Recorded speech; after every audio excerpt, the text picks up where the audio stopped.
le Super Football Show, l'after jusqu'à minuit sur RMC avec Jonathan Macardy, avec Pierre Ducrot, avec nos drôles de dames, Philippe Auclair, David Lortolari, Fred Hermel et Simonet Rovera sont là. Et justement, ça tombe bien parce que c'est l'heure de l'avis de Simonet. S'il y avait encore Leonardo, hier soir, il savait déjà qu'est-ce qui est sorti dans la Gazzetta. Il appelait l'agent et te dit, vous les joueurs et les agents, tout le monde ferme sa gueule jusqu'à la fin de la saison.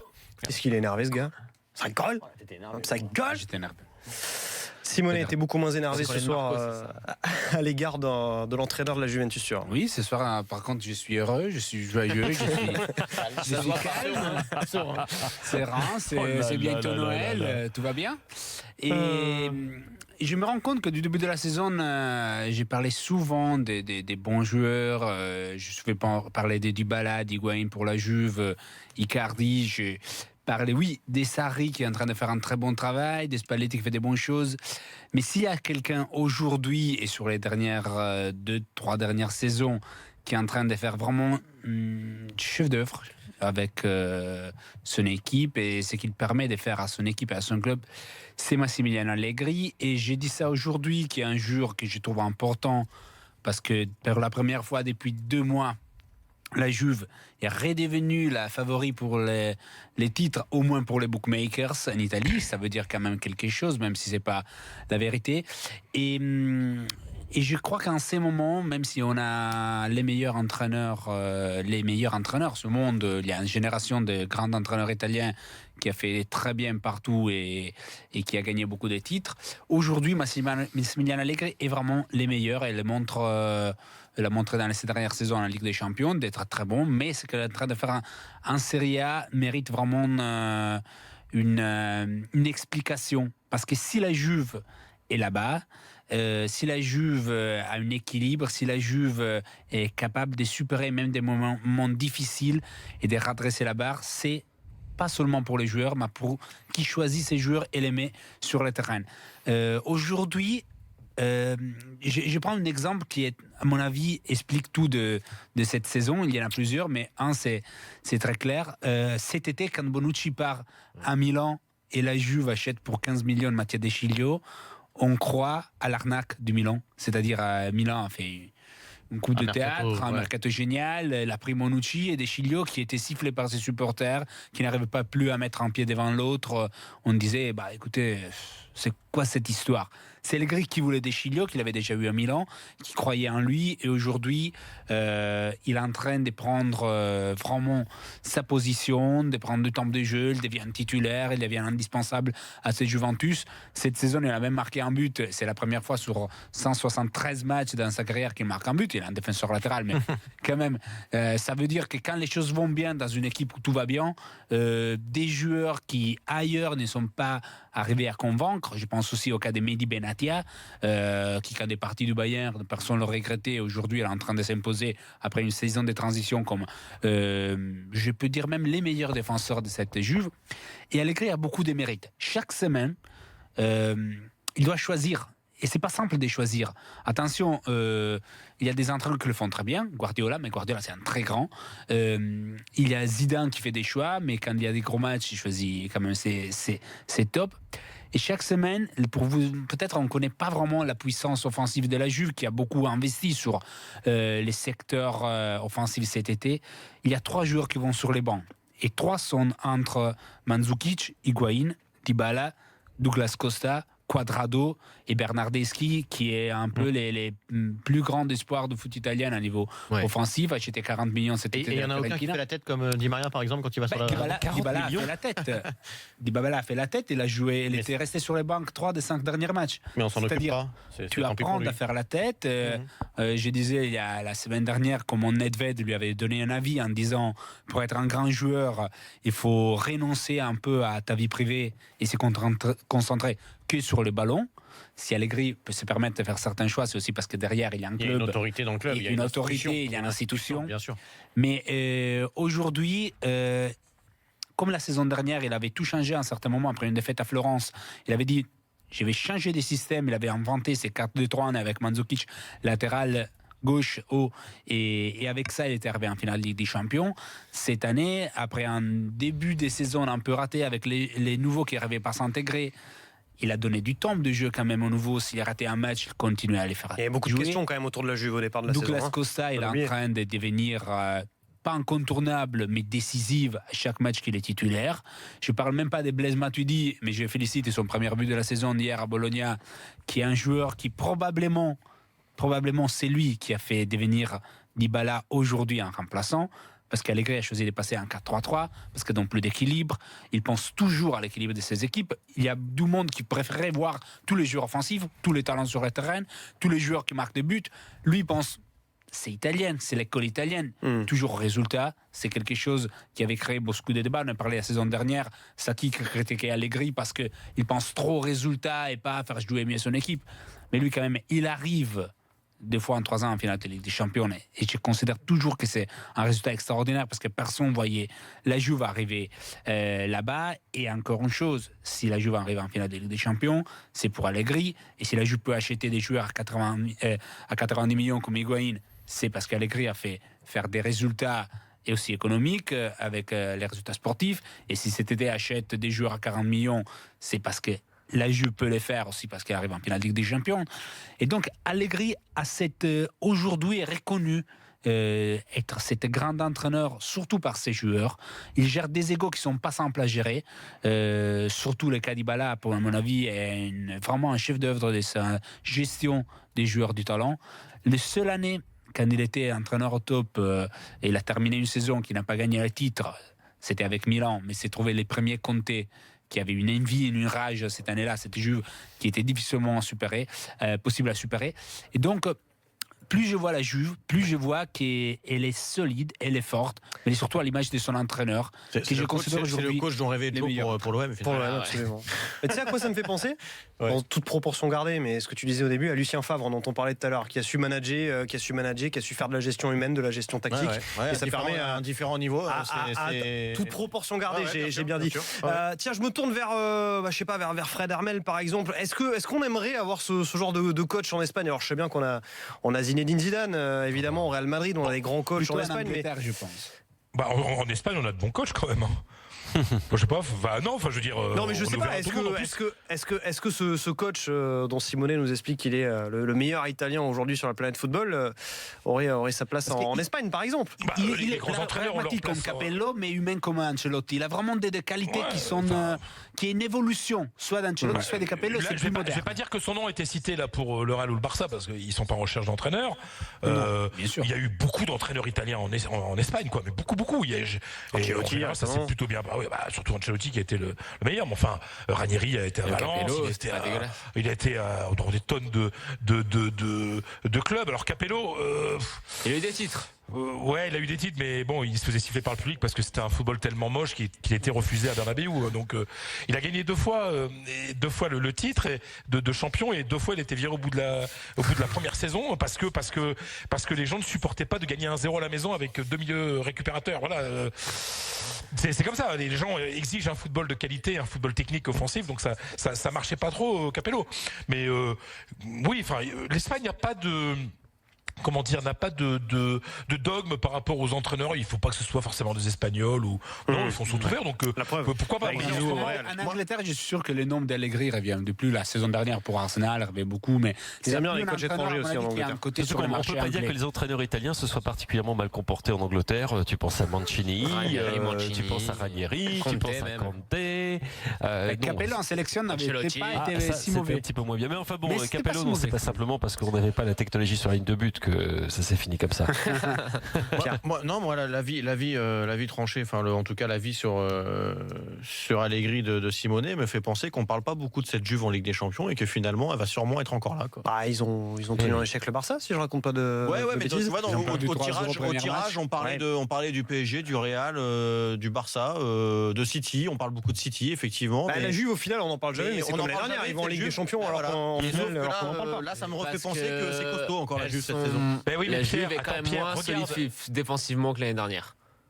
Ouais, mais regardez le retour de la Juve en Serie A. Les grandes équipes, il ne faut jamais les juger sur les mois d'octobre, novembre. Bien sûr. C'est à partir du mois de décembre, quand à partir du mois de décembre, on commence à regarder un petit peu ce qui va se passer. On va se repréparer physiquement différemment à partir du mois de janvier. On fait une petite préparation et dès qu'arrive les huitièmes de finale Ligue des Champions, là, les mecs sont au top. Parce que c'est pas possible. Et moi, ça fait quand même 25 ans que je fais ce métier. J'ai parlé avec beaucoup d'entraîneurs et tous les entraîneurs m'ont tous dit que c'est impossible d'avoir le même niveau physique et psychique durant toute une saison. Il faut forcément choisir ces moments. C'est limpide quand on voit ce que fait Pintus, par exemple, avec le Real Madrid de Zidane. Il y a des périodes comme ça, et j'ai l'impression que la Juve, c'est un diesel, quoi. Ça se met en route petit à petit, puis la Juve va finir en trompe parce que ces clubs-là sont programmés pour les matchs importants. Et alors peut-être qu'en Angleterre, Philippe, tu dis City a gagné en décembre, mais en général, on gagne pas les titres en décembre. Donc, non, mais ils ont mangé leur pain noir. Ils sont tellement au-dessus, et je pense qu'ils ont déjà eu le creux, ils l'ont eu bien. De la même façon que Tottenham a eu également son coup de moins bien. Alors comment ils vont gérer après le fait que nous n'ayons pas de trêve hivernale en Angleterre? Mais cela dit, c'est valable aussi pour toi, Fred, parce que votre trêve hivernale, elle est quasiment inexistante en Espagne. C'est une semaine. Ouais, c'est juste voilà. Et puis après il y a la coupe, et dès la reprise, il y a 2 matchs par semaine parce qu'il y a la coupe. Alors absolument. Qui se joue à 2 matchs en plus. Donc en plus, donc on va voir de ce côté-là. Mais je crois que le moment faible, ils l'ont déjà eu, et que d'autre part, n'oublions pas l'autre élément crucial quand on va parler de cette Ligue des Champions. C'est une des raisons pour lesquelles moi j'aime pas faire des pions sur la comète, c'est qu'on a un mercato qui va s'ouvrir dans quelques jours, et qu'il peut se passer beaucoup de choses au niveau du mercato. Tu penses à quoi? Je pense au fait que Alexis Sanchez, par exemple, je suis pas certain qu'il reste à Arsenal jusqu'à la fin du mois de janvier, et que Alexis Sanchez, il a joué avec la Ligue Europa, et que donc pour un gros club de Champions League, si jamais tu veux faire une belle affaire, tu vas mettre du pognon, mais tu vas récupérer un super joueur pour la phase déterminante de la saison. Rapidement, messieurs, pour terminer sur l'Italie, Milan AC, ça se passe pas bien. J'ai dit la semaine dernière que Gattuso était une aspirine, et évidemment c'est pas simplement du rhume, c'est quelque chose de plus grave. La défaite après se faire un peu ridiculiser dans le monde pour ce but du gardien du Benevento, et faire prendre les seuls points de la saison à Benevento qui est dernier. Ils ont perdu 3-0 face à Vérone qui est avant-dernier à l'Hellas. Ce soir, Gattuso a demandé d'avoir une mise à vert, on peut dire anticipée jusqu'à date, pour rester concentré sur le match. C'est comme tu peux dire, ils sont bien, Milanello. C'est en punition, oui, voilà, c'est bien. Mais Milan risque vraiment de vivre une saison cauchemardesque, la saison qui devrait être de la relance. Mais on va voir, on va jouer plus les docteurs que les journalistes pour voir quelle est vraiment cette maladie du Milan, mais l'aspirine ne suffit pas. Tu sais comment on dit, Simone, excuse-moi, mais tu sais comment il faut que tu renouvelles une semaine. Moi, vas-y, David. Non. Juste, tu parlais de l'aspirine pour quelque chose de plus qu'un mal de tête. En Angleterre, on dit un pansement sur une jambe de bois. Voilà. C'est ça, c'est un peu ça, effectivement. Allez, messieurs, on passe à l'Allemagne, la vie tranchée de David Lortolari. Je rappelle que l'Orto porte toujours aujourd'hui des vêtements uniquement fabriqués en RDA. Voilà, la RDA. Oui, c'est ce que c'est, toi. T'as bien connu, toi, la RDA. Bien sûr. Par contre, c'est une époque qui nous a marqué quand même. On était ados quand. Donc non, bien sûr. Alors, j'ai pas connu les vêtements de la RDA. Mais... J'ai, si vous voulez tout savoir, j'ai un objet de la ex-RDA chez moi. C'est un hygromètre qui était fabriqué du temps de la RDA. Mais un hygromètre. Un hygromètre, c'est-à-dire ça mesure le taux d'humidité. Il est dans ma cave à vin en l'occurrence. Et on fait du vin en Allemagne. Le problème, qu'est-ce qu'on apprend comme le truc là, c'est pas possible. Qui a posé cette question? L'overboard. Après l'overboard, le gyro. Écoute, je pars du principe qu'un hygromètre, tout le monde ne sait pas ce que c'est. Donc voilà, je me suis permis de. Non, mais la question on fait du vin en Allemagne. Qui a posé cette question? C'est toujours moi qui ai posé cette question. C'était de la mauvaise foi. Alors en même temps, David a dit qu'il était dans sa cave, mais il n'y a pas forcément du vin dans sa cave. Ça peut être de la bière. Si, il a dit la cave à vin. Allez, vas-y, pour- David, ton Oui, avis pour sur, Du vin et pas autre chose. sur les entraîneurs de Bundesliga cette année. Alors absolument, c'est l'actualité du moment qui m'inspire cela. Juste un tout petit mot, une très rapide parenthèse sur ce que disait Philippe tout à l'heure sur Kevin De Bruyne. J'ai la chance d'habiter à quelques kilomètres de la frontière belge et je peux vous dire, pour regarder le lundi soir un petit peu les extraits des débats sur les week-ends, des débats de la télévision belge notamment, ils sont en pamoison devant ce que fait Kevin De Bruyne en ce moment en Belgique. C'est vraiment c'est en long et en large et en travers, et on se met à rêver en Belgique d'une victoire en Coupe du Monde, notamment grâce à ce joueur-là. Je referme cette parenthèse. Oui, c'est l'actualité du moment là en Bundesliga, c'est la fin des matchs allés depuis ce week-end, 17 matchs. On a terminé les matchs allés puisqu'il y a 34 matchs en Allemagne sur une saison complète de Bundesliga. Et eh bien c'est un peu une exception cette saison. Les entraîneurs qui ont été remplacés et qui ont cédé la place à de nouveaux entraîneurs, eh bien ça fonctionne. Ça fonctionne, et les meilleurs exemples, et je vais y revenir tout de suite, c'est Dortmund, évidemment, c'est tout récent, c'est surtout le Bayern et c'est aussi le Werder Brême. Je vais m'arrêter sur ces trois clubs. Mais pourquoi c'est une exception que les entraîneurs qui arrivent en cours de saison soient en réussite? Figurez-vous qu'il y a un monsieur qui a fait une analyse très poussée depuis le début de la Bundesliga en 1963, un chercheur qui s'appelle Andreas Hoyer, qui a analysé 150 limogeages d'entraîneurs, donc depuis 63 jusqu'aux années 2010, et qui s'est aperçu, mais ça on le sait tous déjà, c'est pas un scoop, que un changement d'entraîneur en cours de saison, en fait, ça n'apporte quasiment rien. C'est-à-dire que les résultats sont sensiblement les mêmes que si vous aviez que ceux de l'entraîneur d'avant. C'est rarement bénéfique. Et avec les trois clubs que je citais là, le Bayern évidemment, Jupp Heynckes, en gros je ne sais plus exactement combien il a fait de matchs depuis son arrivée, mais c'est 11 victoires en 12 matchs, à peu près. À Dortmund, alors c'est amusant parce que Peter Stöger, qui venait de Cologne, avec lequel il était en échec total, arrive. Dortmund était sans victoire depuis 8 matchs. Pour un club comme Dortmund, ça paraît dingue. Peter Stöger arrive et tout de suite, il gagne. Alors c'était petit bras, c'était un peu défensif, c'était tout ce que vous voulez, mais n'empêche qu'il arrive et il gagne. Et surtout à Brême, et ce qui m'a inspiré la réflexion de mettre le Werder Brême dans le lot ce soir, c'est que le jeune entraîneur de Brême, Florian Kofeld, qui a 35 ans, a été confirmé dans ses fonctions aujourd'hui, ce midi. Il va donc non seulement aller jusqu'à la trêve, on y est maintenant, mais jusqu'à la fin de saison, voire davantage. C'est le directeur sportif Baumann à Brême qui a confirmé cela. Et Kofeld, eh bien, est en train de redresser le Werder Brême de façon relativement spectaculaire. Et le point commun des trois entraîneurs que j'ai cités là, Stöger à Dortmund, au Bayern Hitzfeld et Kofeld à Brême, c'est que, et ça c'est pas forcément une bonne nouvelle pour la beauté du foot, c'est que ces trois entraîneurs-là se sont recentrés vers les fondamentaux, vers un système un peu plus équilibré, un peu plus défensif. Rigueur tactique. Oui, peut-être. Et aussi, ça c'est une dimension qui est plus difficile à saisir de l'extérieur, peut-être une plus grande proximité managériale. C'est-à-dire passer sa main par-dessus l'épaule de ses joueurs, venir les encourager, presque leur faire des bisous si je voulais aller un peu loin. Vous voyez, c'est ça. Et ça fonctionne. C'est moins germanique tout ça. Ouais. À court terme, en tout cas, ça fonctionne. Ça fonctionnait là avec Dortmund. Alors, on n'a qu'un match de recul, donc on va pas s'enflammer, ou deux. Au Werder Brême, ça a déjà un peu plus de profondeur. Et puis alors au Bayern, on connaît tous les qualités de Carlo Ancelotti et on n'a pas manqué de les souligner depuis des années et des années dans l'after. N'empêche que Hitzfeld a changé un petit peu le système, a changé un petit peu l'autorité, a changé un petit peu les fondamentaux, et ça fonctionne. Et donc mon avis tranché du soir, c'est cette saison. Et je veux rester sur l'idée d'exception. Cette saison, ça fonctionne en Bundesliga. Les changements d'entraîneur sont une réussite. Messieurs, je peux dire que ça arrive souvent quand même en Italie. Excuse-moi, j'ai eu excuse-moi de t'interrompre, mais tu as dit Hitzfeld, c'est Heynckes dont tu vas parler. Oui, pardon. Oui, excuse-moi, parce qu'avant que les Heynckes, tweetos oui, se déchaînent. C'est Jupp Heynckes. Attends, ça va, ils sont calmes ce soir. Attends, je commence depuis tout à l'heure. Tu connais rien. Je tweete, hein, tu sais comme ils font les tweets. tu connais rien. Ça va, ils sont calmes ce soir. Tu m'emmerdes avec Les énervez pas. Simonet. Non, moi je suis d'accord en voyant un résultat sur ce que dit David. Après, c'est une chose qui arrive souvent en Italie.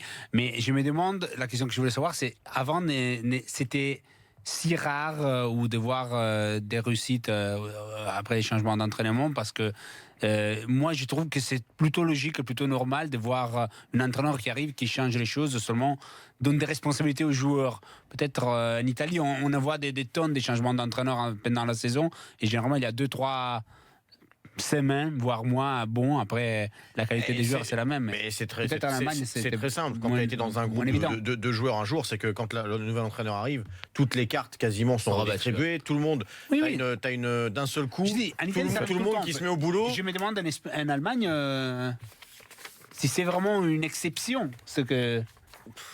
Je pense que c'est un peu pareil. C'est quand même, en Allemagne, on est spécialiste en Bundesliga de la valse des entraîneurs. C'est quand même assez dingue. Alors je sais que Nicolas Villas, par exemple, pourrait dire qu'au Portugal, pareil, ça valse dans tous les sens, et c'est vrai globalement dans tous les grands championnats. Mais oui, voilà. Mais souvent, c'est les dirigeants qui font valser les entraîneurs, et on a bien constaté depuis des décennies que c'était quand même rarement suivi d'effet. C'est pour ça que je voulais insister sur ces réussites cette saison qui sont quand même remarquables pour l'instant. Surtout des grands clubs. Bayern, Borussia, c'est rare de voir dans beaucoup de grands clubs changer d'entraîneur en ces moments de la saison, très tôt dans la saison. C'est généralement les petits, les moyennes, etc. Mais après, il y a certaines injustices. Enfin, sur le cas Ancelotti, quand même. Le Bayern n'a pas été très classe, quand même. Faut voir que le Bayern gagne quand même la Bundesliga et est éliminé en Ligue des Champions après le plus beau match que j'ai vu cette année-là, de tous les matchs que j'ai pu voir entre le Real et le Bayern à Bernabeu, qui était, enfin, les deux matchs étaient sublimes de toute façon, mais celui à Bernabeu qui va en prolongation, enfin, est extraordinaire, et voilà, il tombe contre le champion, quoi. Voilà, non plus. Donc voilà, je trouve que ça a été un peu que pourquoi injuste, Fred? Il avait perdu la main sur son groupe. Non, mais c'est parce qu'à un moment, je trouve que les clubs doivent être plus importants que les joueurs. Et à partir du moment Bayern, où tu sais bien que c'est un club qui est quand même à part, Frédéric. C'est un club qui est à part, qui a une institution, un ADN tellement régionaliste que je pense que certains joueurs du club sont plus importants. Le Bayern donne des leçons à tout le monde. Le Bayern est derrière de nombreuses enquêtes de la FIFA, etc., qui vont toucher toute l'Europe. Ne vous inquiétez pas. Et que le PSG se prépare, par exemple, parce que ce qu'il y a derrière le fair play financier, tout ça, c'est pas les Espagnols, hein. C'est les Allemands, faut pas déconner. Quel est le rapport avec Ancelotti, Fred, là? Non, mais attends. Mais c'est pour ça, ils donnent des leçons à tout le monde, etc. Et puis après, il y a des choses qui se font un peu bizarres. Moi, je sais, par exemple, que dans un club, tu vois, pour les questions d'image, bien sûr, tu vois, et que le Bayern s'est mal comporté avec un grand entraîneur comme Ancelotti. Je rejoins Fred là-dessus. C'est qu'à un moment donné, si tu as une institution qui protège son entraîneur, les joueurs, ils suivent. Quoi qu'il arrive, les joueurs, ils suivent. Quand tu as des joueurs qui lâchent leur entraîneur, c'est parce qu'au-dessus, on leur permet de le faire. Très souvent, tu regarderas. Non, mais là, c'était le cas, c'était simple, c'était Robben et Ribéry. Très souvent, qui pleurnichaient dans le dos d'Ancelotti. Donc, à un moment, ça, je veux dire, dans un club que je connais bien qui s'appelle le Real Madrid, ça se passe pas comme ça, et on va arriver là, à mon avis tranché, naturellement, vous allez voir. Et bien voilà, justement, si tu veux le développer ton avis tranché, je te conseille de me laisser la parole. C'est bientôt Noël, RMC vous gâte grâce à ruedducommerce.com, on a plein de cadeaux à vous offrir. C'est après. Bien les boules, je te laisserai la. C'est vrai. Si tu veux, il faudra que tu te lèves et tout.